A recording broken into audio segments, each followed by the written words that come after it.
اعوذ باللہ من الشیطان الرجیم بسم اللہ الرحمن الرحیم۔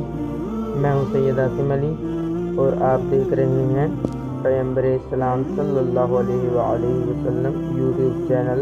آج کے اس سبق میں ہم سورہ نمبر 1 الفاتحہ آیت نمبر 1 کے فضائل کے بارے میں بات کریں گے۔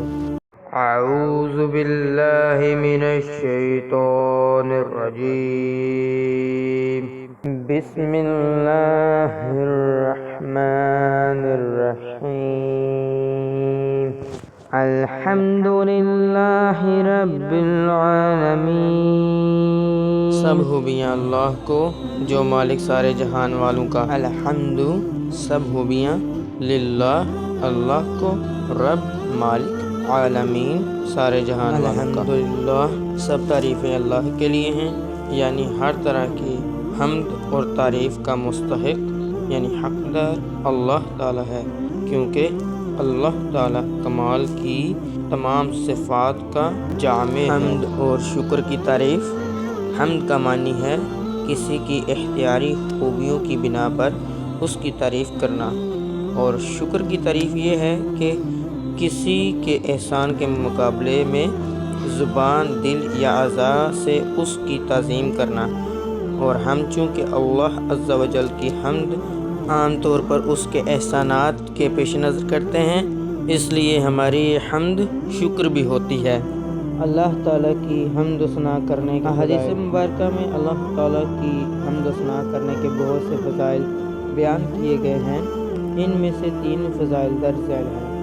نمبر 1، حضرت انس بن مالک رضی اللہ تعالیٰ عنہ سے روایت ہے، نبی اکرم صلی اللہ تعالیٰ علیہ وآلہ وسلم نے ارشاد فرمایا، اللہ تعالیٰ بندے کی اس بات سے خوش ہوتا ہے کہ وہ کچھ کھائے تو اللہ تعالیٰ کی حمد کرے اور کچھ پیے تو اللہ کی حمد کرے۔ نمبر 2، حضرت جابر بن عبداللہ رضی اللہ تعالیٰ عنہ سے روایت ہے، حضور پر نور صلی اللہ تعالیٰ علیہ وآلہ وسلم نے ارشاد فرمایا، سب سے افضل ذکر لا الہ الا اللہ ہے اور سب سے افضل دعا الحمدللہ ہے۔ نمبر 3، حضرت انس بن مالک رضی اللہ تعالیٰ عنہ سے روایت ہے، حضور اقدس صلی اللہ تعالیٰ علیہ وآلہ وسلم نے ارشاد فرمایا، جب اللہ تعالیٰ اپنے بندے پر کوئی نعمت نازل فرماتا ہے اور وہ نعمت ملنے پر الحمدللہ کہتا ہے تو یہ حمد اللہ تعالیٰ کے نزدیک اسے دی گئی نعمت سے حمد سے زیادہ افضل ہے۔ شرعی حکم۔ خطبے میں حمد واجب، کھانے کے بعد مستحب اور چھینک آنے کے بعد سنت، حرام کام کے بعد حرام اور بعض صورتوں میں کفر ہے۔ للہ اللہ کے لیے۔ اللہ اس ذات اعلیٰ کا عظمت والا نام ہے جو تمام کمال والی صفتوں کی جامع ہے، اور بعض مفسرین نے اس لفظ کے معانی بھی بیان کیے ہیں، جیسے اس کا ایک معنی ہے عبادت کا مستحق، دوسرا معنی ہے وہ ذات جس کی معرفت میں عقلیں حیران ہیں، تیسرا معنی ہے وہ ذات جس کی بارگاہ میں سکون حاصل ہوتا ہے، اور چوتھا معنی ہے وہ ذات کے مصیبت کے وقت جس کی پناہ تلاش کی جائے۔ رب العالمین جو سارے جہان والوں کا مالک ہے۔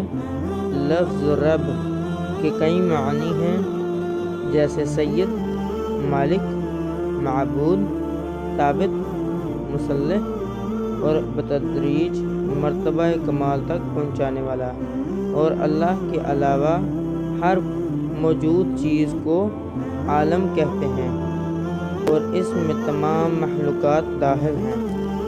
اللہ ہمیں قرآن مجید سمجھ کر پڑھنے اور اس کے احکامات پر عمل کرنے کی توفیق عطا فرمائے، آمین۔